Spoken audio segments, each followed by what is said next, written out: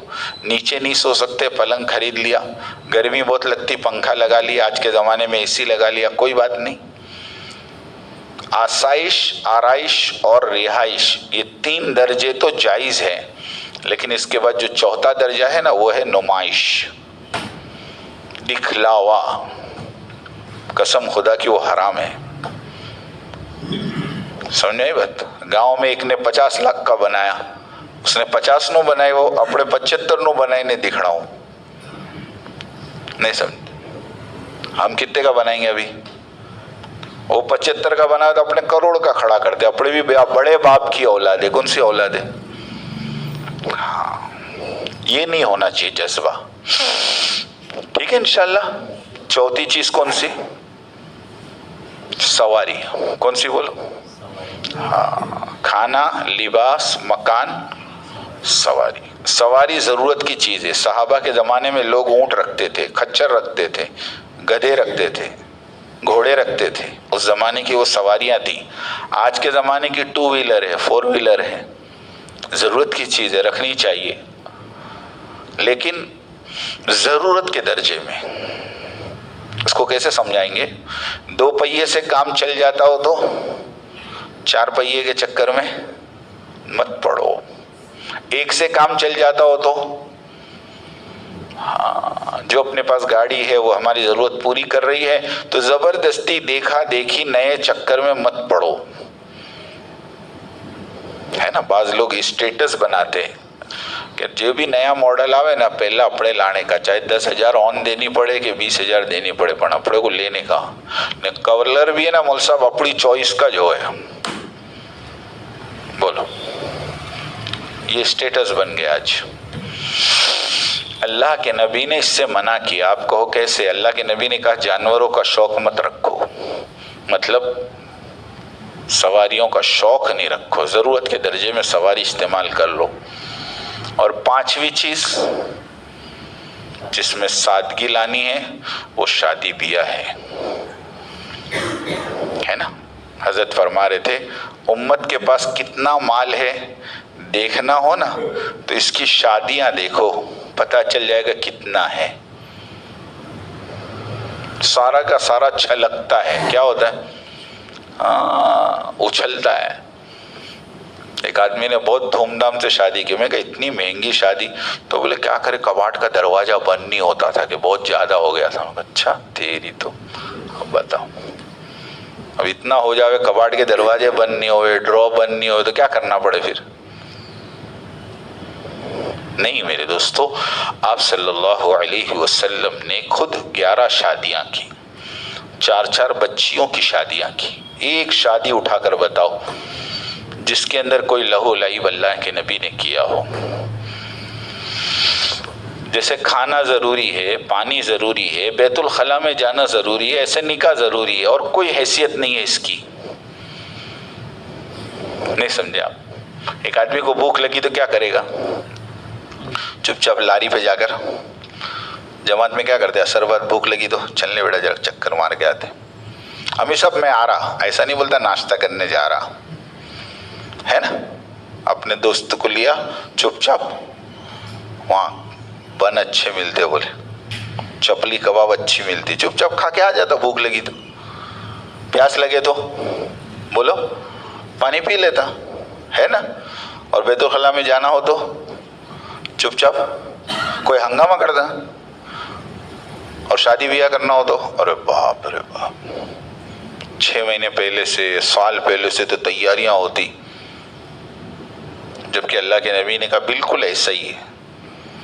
ایک بات بتاؤں گا، لوگوں کو اعتراض ہوگا کیونکہ بات تو پوری دنیا سنتی ہے، لیکن ان لوگوں کو اعتراض ہوتا ہے۔ میں کہتا ہوں اللہ کے نبی نے کسی صحابی کا نکاح پڑھایا ہو، مجھے ثابت کر کے بتاؤ، بولو ایک بھی صحابی کا نکاح پڑھانا ثابت؟ حضرت کے پاس دبئی کا شیخ آیا، اس نے کہا حضرت میرے بچے کا نکاح ہے، میں چاہتا ہوں آپ دبئی آ کر پڑھو، اور آپ اپنے ساتھ 30 آدمی لے لو، جماعت بنا لو اپنی، آنے جانے کا سارا خرچ میرا، وہاں رہنے کا خرچ میرا، صرف آپ نکاح پڑھانے آؤ۔ حضرت نے کہا جتنا خرچ کرنے کی تو نے میرے اوپر اور میرے قافلے پہ نیت کی ہے، اتنا خرچہ جمع کر کے غریب بچیوں کی شادی کرا دے، اس سے زیادہ میں خوش ہو جاؤں گا دبئی آنے کے بجائے، اور میں یہاں دعا کروں گا تیرے بچے کے لیے۔ اس نے کہا پکا کہ ہاں پکا۔ اس نے جا کر سارا پیسہ بچیوں کی شادیوں پہ لگایا اور خط لکھا کہ آپ کے اور آپ کے قافلے پہ جو خرچ کرنا تھا اس خرچے سے میں نے یہاں پر 30 غریب بچیوں کی شادی کروائی۔ بتاؤ، ہاں یہاں تو افریقہ بلایا جا رہا، کائی کے لے کے حضرت نکاح پڑھانے جا رہے۔ میں کہا کون سی سیرت میں ثابت ہے مجھے بتاؤ؟ ہے ہی نہیں۔ جیسے تم بیت الخلاء میں جاتے ہو، جیسے کھانا کھاتے ہو، ایسے بس چلتے چلتے صحابہ نکاح کر لیتے تھے، چلتے چلتے۔ ایک جنگ میں نکاح ہوا، کہاں نکاح ہوا؟ جنگ میں۔ اور واپسی میں جب اسی جگہ پہنچے تو انہوں نے کہا کہ میرا ارادہ رخصتی کا ہے، تو جو دلہن تھی اس نے کہا کہ مدینہ چل کے رخصتی کر لے۔ کہا نہیں، میرے کو نہیں لگتا کہ میں کل جنگ میں بچ پاؤں گا۔ لو، یوں بھی بول رہے۔ اب جو دلہن تھی وہ بھی بیچاری مان گئی، وہ بھی صحابیہ تھی۔ رات کو خیمے میں رات گزاری، صبح میں رومیوں نے حملہ کیا، یہ جا کر لڑے، شہید ہو گئے۔ اور دلہن نے اسی خیمے کا کھوٹا گاڑا اور اس سے کئی کافروں کو قتل کیا۔ اتنا آسان تھا۔ اور یہ اصول ہے، اگر آپ لکھ سکو تو لکھ لو، اپنے دماغ میں بٹھا لو۔ یہ اصول ہے کہ نکاح آسان ہوگا تو زنا مشکل ہوگا، اور نکاح کو تم مشکل کرو گے تو زنا آسان ہو جائے گا۔ نکاح کو مشکل کرو گے تو ہاں، آج کہتے ہیں نا ارینج میرج کرو تو بولے 5 لاکھ، اور لے کے بھاگو تو 500 روپے میں، بولے فائدہ، جاگو گراہک جاگو۔ لو اب بتاؤ، جاگو گراہک جاگو، اب بولو کیا بولیں گے اب ان کو؟ یہ کیا کس نے؟ میں نے اور آپ نہیں کیے نا، کہ نہیں؟ بولو۔ ایک صاحب کے یہاں بہت بڑی شادی ہو رہی تھی، میں نے کہا آپ اتنے دیندار آدمی اتنی بڑی شادی کیوں کرتے ہو؟ تو اس نے بہت نرم لہجے میں کہا کہ مول صاحب، اپنے یہاں سب کے اپنے جا کر سب کے یہاں ہاتھ دھو کے آئلے ہوئے، تو اپنے یہاں بھی ہاتھ تو دھلانا پڑے نا مول صاحب۔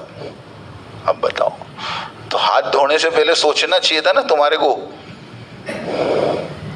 یہ تو بدلے کا کھانا ہو گیا، سمجھ میں آئی بات؟ جبکہ آپ صلی اللہ علیہ وسلم کے زمانے میں حضرت سلمان فارسی رضی اللہ تعالیٰ عنہ نے غالباً یا کسی اور صحابی نے عبد الرحمن ابن عوف رضی اللہ تعالیٰ عنہ کے کرتے پر مہندی کا اثر دیکھا۔ اللہ کے نبی نے پوچھا کہ عبد الرحمن یہ کیا ہے؟ کہ اللہ کے نبی کل میرا نکاح ہو گیا۔ بولو، تو اللہ کے نبی نے کیا بولا؟ کہ تو ایسا صحابی، اپنے کو نہیں بلایا؟ بولو، بولا انہوں نے؟ اللہ کے نبی کو خبر بھی نہیں، اور عبد الرحمن ابن عوف نکاح کر رہے ہیں۔ کوئی مسئلہ ہی نہیں تھا اس زمانے میں۔ اپنے کسی کو بولے بغیر کر دے تو کیا تو پیڑ میں خنجر گوپا اکیلے اکیلے کر لیا، اور اکیلے اکیلے کر تو کیا اس کے لگا کوئی ہم کرنے کا تھا؟ ہاں، حضرت مشتاق بھائی رحمۃ اللہ علیہ بمبئی کے تھے نا، وہ قصہ سنایا کرتے تھے 2 صحابی کا، کہتے تھے آج اس زمانے کا قصہ اگر اس زمانے کا کوئی نوجوان کر دے تو مرڈر ہو جاوے۔ کہتے کیا کہتے تھے؟ کیا کہتے تھے؟ مرڈر ہو جاوے۔ حضرت ابو ذر غفاری کا اور حضرت سلمان فارسی کا رضی اللہ عنہما، ان کا قصہ سناتے تھے کہ حضرت سلمان فارسی رضی اللہ تعالیٰ حضرت ابو ذر غفاری کو لے کر ایک کے گھر گئے، اور حضرت ابو ذر غفاری سے کہا کہ سلمان نے کہ اس گھر کے اندر ایک لڑکی ہے جو مجھے پسند ہے، میں اس سے نکاح کرنا چاہتا ہوں، تو ایک کام کر، میری طرف سے قاصد بن کر جا اور اس کے باپ سے بات کر اور میرا نکاح اس گھر میں کروا دے۔ ابو ذر غفاری اندر گئے، جا کر بیٹھے، باپ سے بات چیت ہوئی، تو وہ بھی صحابی تھے۔ انہوں نے پوچھا بتائے ابو ذر کیا بات ہے، کیوں آئے ہو؟ تو ابو ذر نے کہا کہ وہ حضرت سلمان فارسی رضی اللہ تعالیٰ عنہ، انہوں نے مجھے بھیجا ہے آپ کی بیٹی سے نکاح کرنے کے لیے، ان کا رشتہ لے کر آیا ہوں۔ تو وہ لڑکی کے باپ نے کہا کہ دیکھو ابو ذر، بات دو ہے، ایک تو یہ کہ حضرت سلمان فارس کے ہیں، یہاں کے ہے نہیں، اور دوسری بات یہ ہے کہ ان کی عمر زیادہ ہے، بچی کی عمر کم ہے، اس لیے ہم نہیں چاہتے کہ ہم اس کے ساتھ نکاح کریں۔ ہاں البتہ اگر آپ کا ارادہ ہو تو بولو۔ اب انہوں نے دیکھا کہ ان کا معاملہ تو کینسل جیسا ہے، لیکن اپنا معاملہ بنتا ہو تو کیا کر لینا چاہیے۔ تو انہوں نے کہا ٹھیک ہے کوئی بات نہیں، آپ ان کو نہیں دیتے تو مجھے دے دو۔ تو وہیں گھر کے لوگ جو تھے نا ان کو ہی بلا کے نکاح پڑھا دیا۔ لو، نکاح پڑھانے کے لیے کون چاہیے؟ 2 گواہ ہونا چاہیے اور کچھ ہونا چاہیے۔ نکاح میں خطبہ بھی شرط نہیں ہے۔ بولو، میرے پاس ایک آیا بولے نکاح پڑھانے کا، میں کہا کیوں؟ تو لڑکی کو لے کے بھاگا تھا، بولے تم نکاح پڑھا دو نہیں تو گناہ میں پڑ جائیں گے۔ بولے، میں کہا میں نہیں پڑھاؤں گا۔ بولے دیکھو تم نہیں پڑھائیں گے تو تم کو بھی گناہ آئے گا، تو میرے کو کا گناہ آئے گا؟ لے کے بھاگا تو نہیں، میں نکاح نہیں پڑھاؤں گا تو میرے کو گناہ آئے گا۔ زبردستی ہے یار۔ میں نے کہا ایک تو تیری عمر پوری نہیں ہے، تو 20 سال کا ہے، لڑکی کا آدھار کارڈ نہیں ہے، نکاح پڑھا کے میرے کو پھنسانے کا ہے؟ بولے نہیں، بولے دیکھو بات سمجھو، اس کے ساتھ جو 2-4 تھے نا وہی مول صاحب دیکھو وہ بیچارے گناہ میں پڑنے کے، گناہ سے روکنا تو واجب ہے کہ نہیں؟ گناہ سے روکنا واجب ہے اسے۔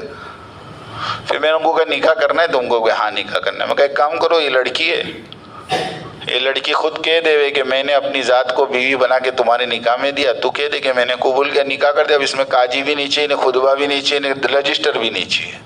تو کہ ایسا ہوتا ہے؟ میں کہا ہاں ہوتا ہے، نکاح بولتے جس کو ہے۔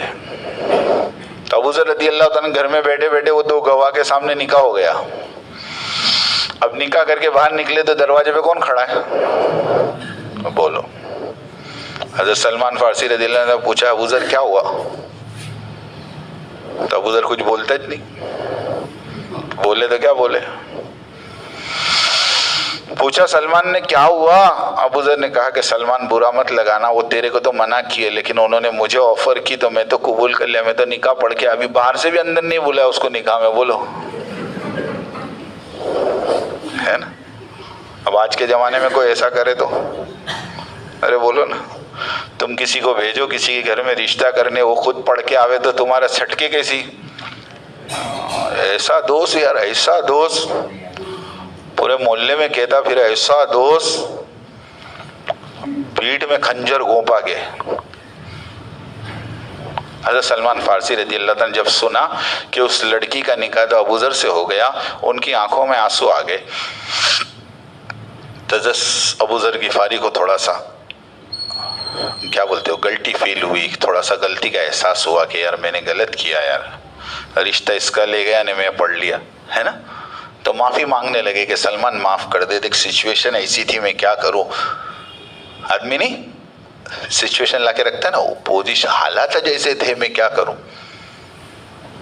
تو حضرت سلمان فارسی رضی اللہ عنہ کہا کہ نہیں، مجھے تجھ سے کوئی شکایت نہیں ہے، بلکہ میں تو اس لیے رو رہا ہوں اور میری آنکھوں میں آنسو اس لیے آ گئے کہ جو لڑکی تیرے مقدر میں تھی اس لڑکی کی طرف میں نے رشتہ بھی کیوں بھیجا۔ ایسے صحابہ کے دل صاف تھے۔ اس لیے نیت کرو اپنی بچوں کی شادیاں سادگی کے ساتھ کرو تاکہ سماج میں رواج پڑے۔ سچی کہتا ہوں آج رواجات نے امت کے نکاحوں کو مشکل کر دیا۔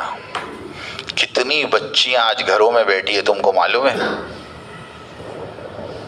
اور کتنی جوان بچیوں کے ماں باپ رات کو چھپ چھپ کر روتے۔ سچی کہتا ہوں، ایک گھر میں 4 بچی ہے، باپ ٹھیلا چلاتا ہے، رات کو 4 بچیاں سوتی ہیں، اس کا باپ ان کی کھٹیا کے پاس کھڑے رہ کر روتا ہے اور اس کی زبان سے نکلتا ہے کاش تم میرے گھر میں پیدا نہ ہوئی ہوتی۔ کیوں؟ رواجات پورے کرنے کے لیے پیسے نہیں ہیں، جو آتا ہے منہ کھول کے بیٹھتا ہے۔ کیا کرے بتاؤ؟ ایک کو دے تو باقی 3 کو بھی دینا پڑے، نہیں تو مسئلہ ہو جاوے خاندان میں۔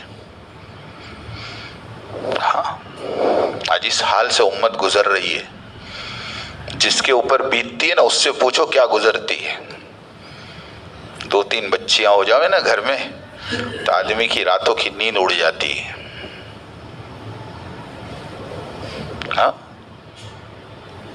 کسی نے بڑی اچھی ایک مجھے ویڈیو بھیجی، بہت اچھی بات تھی. وہ لڑکے والے رشتہ لے کر آتے ہیں تو لڑکے والے یوں کہتے ہیں کہ ہمارے یہاں تو لڑکوں کو بہت دینے کا رواج ہے، مانگنے کا طریقہ ایسا ہوتا ہے، ہمارے یہاں تو لڑکوں کو بہت دینے کا رواج ہے. تو لڑکی کا کوئی ریلیشن میں یا کوئی بھائی ہوتا ہے، وہ ایک جملہ خالی کہتا ہے کہ نہیں، دینے سے پہلے دیکھنا پڑتا ہے کہ لینے والا بھی مستحق ہے کہ نہیں. کیا کہا؟ دینے سے پہلے دیکھنا پڑتا ہے کہ لینے والا بھی، ہاں ورنہ ہر سگنل پہ لوگ کھڑے لینے والے. کچھ لوگ گھر گھر جا کے مانگتے ہیں، کچھ لوگ اس طرح مہذب لباس میں مانگتے ہیں. اس کو ختم کرو، کرو گے انشاءاللہ. ہاں یہ بارات یہ اسلامی طریقہ ہے ہی نہیں. حضرت کہتے ہیں یہ کتنی بڑی بے وقوفی ہے کہ ایک لڑکا اپنی بیوی کو لینے جاوے اور محلے سے 200 آدمی کو تیار کرے، چلو میری عورت کو لینے جانے کا. 2 دن کے بعد جاوے پھر لینے جاوے 15 کو لے کے. بولو ہاں اسلامی طریقہ ہی نہیں. اللہ کے نبی نے اپنی بیٹی فاطمہ رضی اللہ تعالیٰ عنہ کا نکاح پڑھایا تو اپنی باندی ام ایمن سے کہا کہ جاؤ فاطمہ کو لے جا کر علی کے گھر چھوڑ دو. عشاء سے پہلے حضرت علی کے گھر لے جا کے چھوڑ دیا، اور عشاء کی نماز پڑھا کر اللہ کے نبی خود گئے حضرت علی کے گھر اور ایک پانی منگایا اور اس پہ پڑھ کر دم کیا اور پانی چھڑکا حضرت فاطمہ پر اور حضرت علی پر اور برکت کی دعا دے کے گھر آ گئے. ہو گئے رخصتی، ہے نا. نہ کوئی لگژری آئی ہے نا، نہ کوئی ارٹیگا آئی، کیا بولتے، نہ پھول لگا، نہ صحرا پہنا. حضرت علی نے کیا کیا بتاؤ؟ اس لیے اس کو سیکھو. کریں گے انشاءاللہ. تو یہ 5 چیزوں میں ایک تو سادگی لاؤ، کھانے میں، لباس میں، مکان میں، سواریوں میں، اور ٹھیک ہے. اور دوسری چیز اس معاشرے کی سب سے بڑی بیماری ہے، وہ ہے قطع رحمی. اس زمانے کے کام کی باتیں کر رہا ہوں میں تمہارے سامنے. صلہ رحمی بہت بڑی نیکی ہے، اور آج کے زمانے میں صلہ رحمی سب سے بڑی ضرورت ہے کہ رشتہ داریوں کو جوڑو. سنو دھیان سے، رشتہ داری کو کیا کرو؟ چھوٹی چھوٹی باتوں پہ ہم رشتے توڑ کے بیٹھ جاتے ہیں، چھوٹی چھوٹی باتوں پہ. کئی ٹائم ہو گیا بھائیوں سے بات بند ہے، کئی ٹائم ہو گیا چچاؤں سے بات بند ہے، ماماؤں سے بات بند ہے نا. عورتوں میں دیکھو ذرا سی بات پر، جبکہ حدیث میں آتا ہے جو مسلمان اپنے مسلمان بھائی سے 3 دن سے زیادہ قطع تعلق رکھے اور اسی حالت میں اس کی موت آ جائے، فرمائے وہ مر کے سیدھے جہنم میں جائے گا. بتاؤ کیا ملا آپ کو؟ رشتے توڑ کر کیا ملا؟ کیا فائدہ ہوا؟ ارے تھوڑے چھوٹے بن جاؤ. حضرت شیخ نے لکھا نا، تھوڑی اپنی مونچھ نیچی کر لو.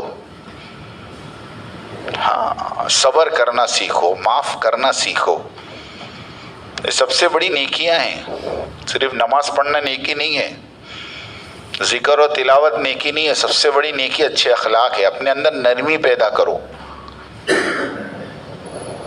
نرم بنو. سب بھائیوں کے ساتھ جڑ جاؤ، سب بہنوں کے ساتھ جڑ جاؤ.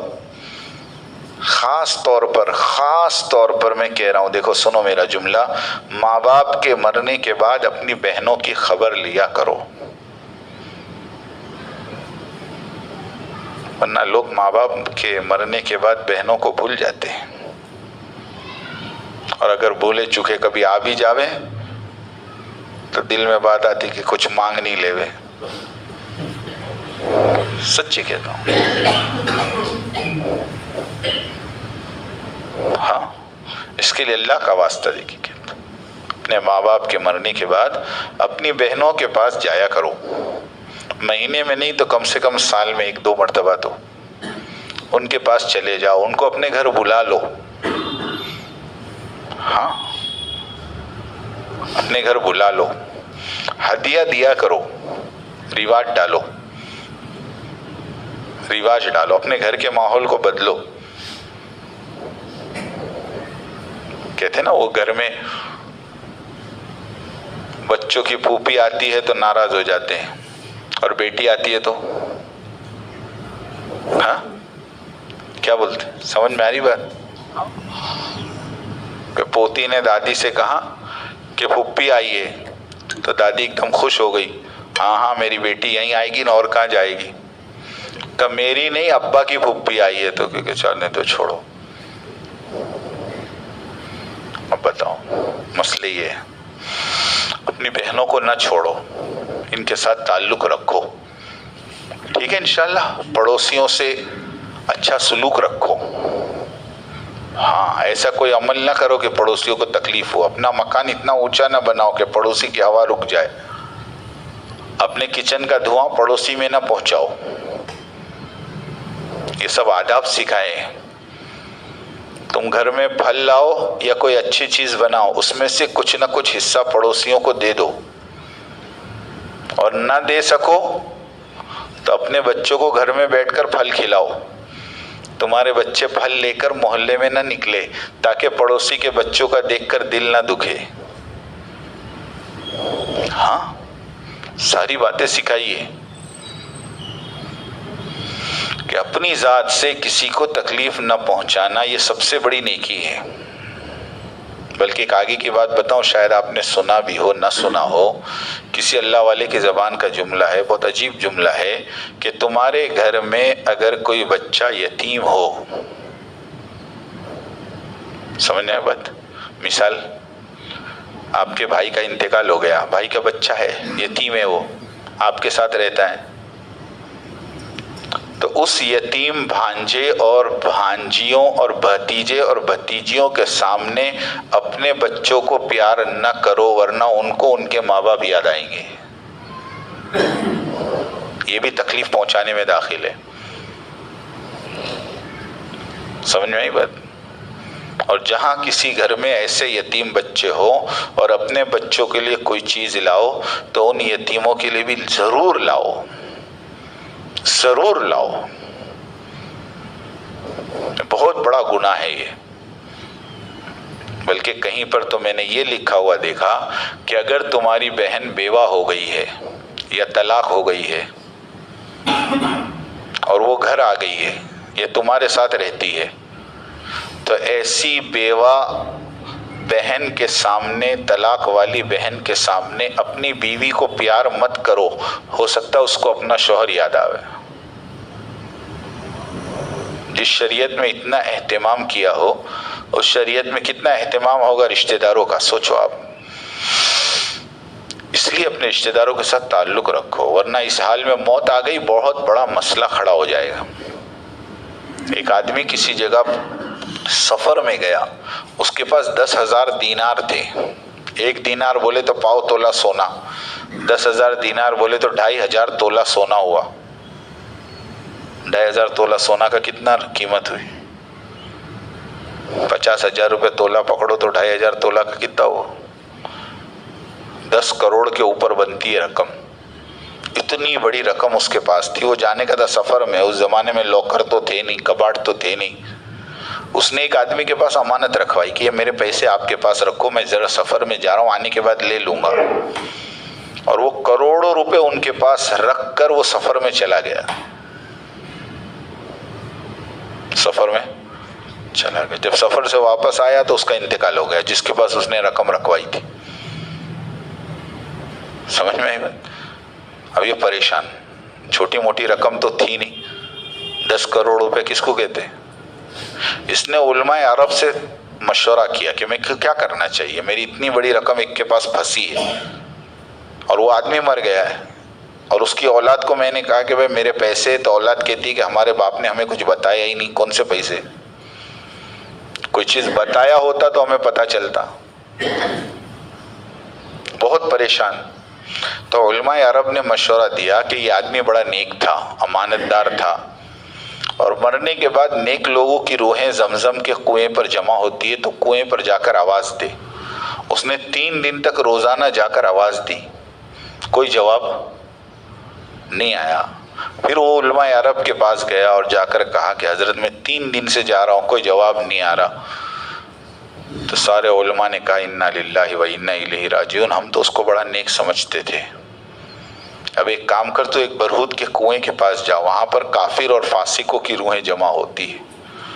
یہ وہاں گیا اور اس نے جا کر اس کا نام لے کر آواز دی. پہلی مرتبہ میں اندر سے جواب آیا کہ تو فکر مت کر، میں نے تیری رقم حفاظت کے ساتھ رکھی ہے، اور میرے گھر کے جو پیچھے کا حصہ ہے وہاں پر ایک مرتبان گڑا ہوا ہے، ایک پتھر ہے، پتھر کے نیچے مرتبان ہے. میری اولاد کو کہنا وہ پتھر ہٹا کر وہ مرتبان نکالے، اس کے اندر تیرے 10,000 دینار ہے.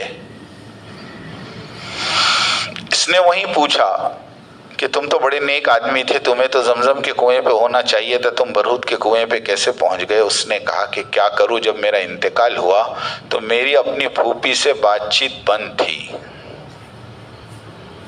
اور اسی حالت میں میری موت آ گئی. میں ابھی تک اس عذاب میں گرفتار ہوں. بتائیے آپ. اس لیے رشتہ داریاں نہ توڑو، جس کا جو حق ہے دے دو، جس کا جو حق ہے وہ دے دو. چاچاؤں کا حق ہے دے دو، ماموں کا حق ہے دے دو،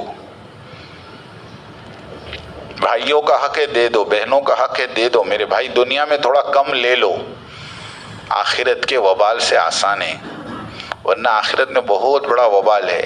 ایک بالش زمین کا ٹکڑا اگر تم نے کسی کا دبایا، چاہے وہ تمہاری بہن ہو، چاہے وہ تمہارے چچا ہو، چاہے وہ تمہارے ماما ہو، کوئی بھی ہو، اس کی زمین ایک بالش تم نے دبائی، وہ ایک بالش زمین 7 زمینوں تک کا توق بنا کر کل قیامت کے دن اس کے گلے میں ڈالا جائے گا،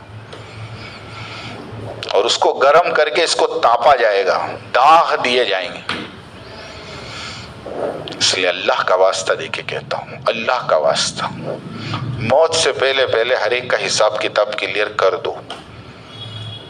بلکہ آج کے زمانے کے حساب سے میرا ایک سجیشن ہے، میری ایک رائے ہے، اپنا حساب کتاب کسی کاغذ پر لکھ کر مرو، کسی کو بھاگیدار بنا کے مرو. سچی کہتا ہوں، آج چلتے چلتے لوگ مر جاتے، پتہ ہی نہیں کس کو دینا، کس کو لینا، کیا کرنا کیا کرنا. ایک آدمی کا انتقال ہوا، اس کے پاس لاکھوں روپے کی پراپرٹی تھی، لیکن مرنے کے بعد ایک چیز بھی نہیں ملی. اس کی بیوی کو پوچھا تھا کہ آج تک مجھے کبھی نہیں بتائیں گے ان کے پاس کیا ہے. اس کی اولاد کو پوچھا تھا کہ ہم کو بھی کبھی نہیں بتایا کہ کس نے کہاں خریدا، کیا رکھا. آخر میں ہمارے ایک بہت خاص دوست تھے، وہ دلی کے اندر جو انکم ٹیکس آفیسر تھا نا، اس سے کانٹیکٹ کیا تھا. انکم ٹیکس آفیسر نے کہا کہ اس کا آدھار کارڈ اور پین کارڈ بھیج، پورے ہندوستان میں کہاں اس کے نام کی پراپرٹی یہاں بیٹھے بیٹھے بتاؤں. تو آدھار کارڈ اور پین کارڈ بھجوایا. تو وہاں سے آفیسر نے کہا یہ آدمی اتنا ہوشیار ہے کہ آج تک اس نے اپنے نام سے کوئی پراپرٹی خریدی نہیں ہے. بتاؤ. آج اس کی بیوی بھی پریشان ہے، اس کے بچے بھی پریشان ہیں. اس لیے کسی کو تو رازدار بناؤ، جس پر تم کو وشواس ہو، جس پر تم کو بھروسہ ہو، یا کم سے کم لکھ کر جاؤ نا. سمجھ میں آئی بات؟ ہاں، یہ ضرور کرو. ورنہ دیکھو، آدمی اگر شہید بھی مرا مگر قرض دار مرا تو اس کا جنت میں داخلہ نہیں ہوگا. حدیث میں جب تک اس کا قرض ادا نہ کیا جائے. آدمی کی روح لٹکی رہتی ہے جنت اور جہنم کے بیچ میں. ہاں، اور آج اس کو کوئی معیوب نہیں سمجھتا. پہلے زمانے میں لوگ قرضہ لے کر ڈرتے تھے کہ بھئی قرضہ دینا ہے نا. اور آج کیا بولتے؟ کس کا دیے جو تمہارا دیں گے. لو، ارے باپ رے باپ، کس کا دیے جو. سوچو مرنے کے بعد کیا ہوگا. اس کے لیے ایک تو اپنے معاملات کو صاف رکھو، دوسرا قطع تعلق سے بچو، صلہ رحمی کرو، اور آخری چیز میرے دوستو عزیزو، آخری چیز یہ ہے کہ اللہ پاک نے اس کام کے ساتھ نسبت دی ہے. ہاں، اس کام کو اپنی زندگی کا کام بناؤ. مسجدوں میں آنا جانا رکھو. میں سچ کہتا ہوں 4 مہینے لگانا اصل نہیں ہے. تم 4 سال لگا کر بھی اگر مسجد سے تعلق توڑ دو گے تو تمہارا کوئی کام نہیں 4 سال کا. جو 5 اعمال انشاءاللہ میں اثر بعد بتاؤں گا آپ کو، لیکن ان 5 اعمال کی بنیاد میں بتا رہا ہوں. اپنے آپ کو مسجد سے جوڑو یار، خود مسجدوں سے جوڑو اور گھر والوں کو اس کام سے جوڑو. گھر والے بھی ذمہ دار ہیں.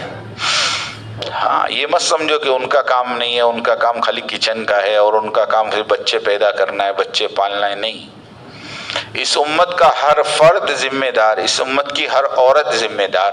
فرق صرف اتنا ہے کہ مرد محنت کریں گے مردوں میں، عورتیں محنت کریں گی عورتوں میں. سمجھ میں آئی بات؟ عورتیں محنت کرے گی. اس کے لیے دعوت کے کام میں اپنی مستورات کو اپنے ساتھ رکھو. ہم تو ہمارے نوجوانوں کو کہتے ہیں پہلی رات کو جب تم کمرے میں جاؤ تو سب سے پہلی بات یہ رکھو کہ ہماری شادی کا مقصد صرف ہماری خواہشات پورا کرنا نہیں ہے، بلکہ ہماری شادی کا مقصد ایک نیا معاشرہ تعمیر کرنا ہے، اور اس معاشرے کی بنیاد دین پر رکھنی ہے. اس لیے اس کمرے میں بیٹھ کر، اس سیج پر، اس پلنگ پہ بیٹھ کر سب سے پہلے تعلیم کرو اور نیت کرو کہ انشاءاللہ موت تک اپنے گھر میں اس طرح روزانہ تعلیم ہوگی. 2 رکعت نماز پڑھو، خود امام بنو اور اپنی اہلیہ کو اپنے پیچھے کھڑا کرو. جماعت کے ساتھ 2 رکعت نماز نفل پڑھو اور پھر دعا کرو. تم دعا کرو، تمہاری اہلیہ آمین کہوے، اور اس دعا کے اندر اللہ سے اپنی قیامت تک آنے والی نسلوں کی خیر مانگو. یہ بنیادیں ہیں. ہاں، اللہ معاف کرے، آج تعلیم نہ ہونے کی وجہ سے، تربیت نہ ہونے کی وجہ سے، بلکہ میں تو کہتا ہوں ہمارے نوجوانوں کا کوئی قصور ہی نہیں ہے بیچاروں کا، ان کو کوئی بتانے والا ہی نہیں ہے. بس ان کے دماغ میں ایک ہی بات بیٹھی ہے کہ شادی کا مطلب اپنی خواہشات کو، اسی نیت سے وہ گھستا، اس کے دماغ میں وہی ساری چیزیں سوار ہوتی. اب اسی بنیاد پر جب اس نے اپنی نئے زندگی کی بنیاد رکھی تو بتاؤ اس کا انجام کیا ہوگا؟ سچی بتاؤ. میں نے نکاح کے بیان میں کہا کہ میاں بیوی رات کو ملے اور حمل ٹھہر گیا اور دوسرے دن صبح میں ان دونوں میں سے کسی ایک کی بھی فجر کی نماز قضا ہو گئی، قسم خدا کی اس رات میں جو بچے کی بنیاد پڑی ہے، یہ بچہ بڑا ہو کر کبھی اللہ کا فرما بردار نہیں ہو سکتا، کیونکہ اس کی بیج جو ڈالی ہے نا وہ نافرمانی کی بنیاد پہ ہے. تم لوگ یوں کہتے ہو کہ ماحول، آج کل کے بچے کو ماحول نے بگاڑا. ماحول نے بگاڑا ہی نہیں ہے، ماحول کا کیا قصور ہے؟ یہ تو تمہاری عادتوں نے ان کو بگاڑا ہے. حضرت شیخ زکریا رحمۃ اللہ علیہ لکھتے ہیں اپنی کتاب میں کہ ہم لوگ چھوٹے چھوٹے تھے تو ہمارے گھر، ہمارے محلے میں کبھی گانا بجانا آ جاتا تھا تو ہم لوگ اپنے کانوں میں انگلیاں ڈال دیتے اور آنکھیں بند کر لیتے اور ہم اپنے امی ابا سے پوچھتے، ابا ابا شیطان گیا، شیطان گیا، شیطان گیا. جب تک گھر والے کہتے نہیں شیطان گیا نہیں، کانوں میں سے انگلی نہیں نکالتے تھے. اور پھر شیخ زکریا رحمۃ اللہ علیہ لکھتے ہیں کہ آج کے زمانے میں ہمارے محلے میں گانا بجانا آتا ہے، ڈھول باجا آتا ہے تو ہمارے بچے چھتوں پہ چڑھ کر دیکھنے جاتے ہیں. پھر آگے یوں نہیں بولا، سنو یہ جملہ میں سمجھانا چاہتا ہوں، آخر میں یوں نہیں بولا کہ آج کا ماحول اتنا گندا ہے دیکھو بچے. انہوں نے مولانا زکریا صاحب نے لکھا کہ ہمارے ماں باپ نے ہماری تربیت ایسی کی تھی اس لیے ہم کانوں میں انگلیاں ڈالتے تھے، آج ہم نے ہمارے بچوں کی تربیت نہیں کی اس لیے چھتوں پہ چڑھ کے دیکھتے. ہاں، کانٹے بوؤ گے تو کانٹے نکلیں گے بھائی، گھیوں بوؤ گے تو گھیوں نکلے گا، چاول بوؤ گے تو جیسے تم کھیتی کرو گے ایسے. حدیث میں آتا ہے، جمعہ کے آداب میں لکھا ہے کہ جو شخص ننگے ہو کر ہم بستری کرتا ہے اس کی اولاد ضرور بے حیا پیدا ہوتی ہے، بے شرم پیدا ہوتی ہے. اب آپ کو مسئلہ کیا ہے؟ مسئلہ کچھ بھی ہو، ہمیں مسئلہ نہیں بتا رہا. میں ادب بتا رہا ہوں، ادب الگ چیز ہے، آداب الگ چیز ہے. ہاں بہت ساری چیزیں آج ہمارے معاشرے میں ہیں، اس سے ہم اپنے آپ کو بچاویں، تب جا کر ہماری ایک فیملی بنے گی، ہمارا ایک خاندان بنے گا. سچی کہتا ہوں. اس لیے یہاں سے جانے کے بعد اپنے گھروں کی فکر کرو، اپنے بچوں کی فکر کرو. ہمارے یوسف بھائی باڈولی والے کا جملہ ہے کہ اپنے گھروں کو ہوٹل مت بناؤ. جیسے تم کھانے اور سونے گھر پہ جاتے، ایسے کھانے اور سونے آدمی ہوٹل پہ جاتا. ہوٹل پہ کائے کے لیے جاتا؟ کھانے اور معلوم نہیں بچے کہاں، بچیاں کہاں. آج بچے کیا کر رہے ہیں، کیا دیکھ رہے ہیں.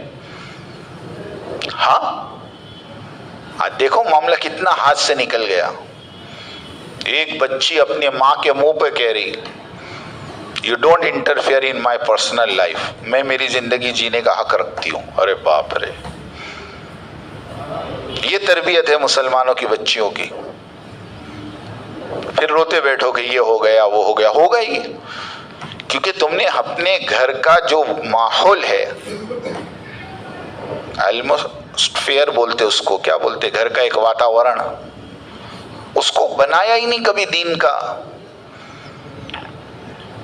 تم اپنے موبائل میں ہو، تمہاری تمہارے بیوی کے پاس اپنا موبائل ہے، بچہ جہاں 12 سال کا ہو گیا اس کو بھی ایک موبائل پکڑا دو.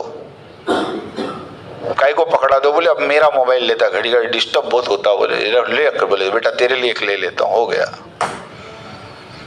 ہاں ہمارے چھوٹے تھے نا ہم لوگ، اس زمانے میں گھروں میں ٹی وی نہیں ہوتا تھا، تو لوگ ایک جگہ جمع ہو کر ٹی وی دیکھتے تھے. تو لوگ ٹی وی لاتے تھے تو کیا بہانہ بناتے تھے معلوم ہے؟ بچہ بازو میں جاتا ہے اس کے لیے ہم لوگ گھر میں لائے، ہے نا. تو ان کو ہم کہتے تھے ہاں تمہارا بچہ شراب پینے کے لیے، شراب کھانے میں جاوے تو اپنے اڈا بھی گھر میں شروع کر دینے کا. کائی کو بچے کو وہاں جانے دینے کا. سچی کہہ رہا ہوں. اس کے لیے اس سے اپنے آپ کو بچاؤ، اپنے گھر والوں کو بچاؤ. موبائل ضرورت کی چیز ہے، ہم منع نہیں کرتے، لیکن اس میں اتنا لگ جانا کہ آدمی اپنے گھر بار والوں سے غافل ہو جائے، اپنے بچوں سے غافل ہو جائے، اپنی بچیوں سے غافل ہو جائے. اتنا تو حق رکھو گھر میں، اور اپنے بچوں کو کہہ کے رکھو کہ ہم جب چاہے جب تمہارا موبائل کیا کر سکتے. ہاں آج کی جنریشن اتنی فاسٹ ہے نا، اتنی فاسٹ ہے، اور اتنی فاسٹ چیٹنگ کرتی ہے اور اتنی فاسٹ ڈیلیٹ کرتی ہے کہ تم کہیں سے بھی نہیں نکال سکتے. سچی کہتا ہوں. ایک لڑکے نے میرے کو کہا کہ ابھی واٹس ایپ پہ چیٹنگ کا زمانہ گیا شریف بھائی، ابھی تو بولے گوگل پے پہ چیٹنگ کرتے ہو. میں کہا یا اللہ، وہ کون پکڑنے جا رہا؟ میں تم کو رستہ نہیں بتا رہا ہوں، تم لوگ ایسا مت کرنا کبھی ہے نا کہ مول صاحب نے اچھا رستہ بتایا. رستہ نہیں بتا رہا ہوں، ایک چیز بتا رہا ہوں آپ کو. ہم اتنا اپنے گھروں میں اتھارٹی رکھے. لاک ڈاؤن کے بعد اسٹڈی کے نام پر اور آن لائن کلاسز کے نام پر تم نے بچوں کے ہاتھوں میں دے تو دیا، لیکن اب اس کو کنٹرول کرو گے انشاءاللہ محبت کے ساتھ. ہاں زبردستی نہیں، محبت کے ساتھ. کیا کریں گے مولانا؟ ٹائم ہو گیا نا، چائے تیار.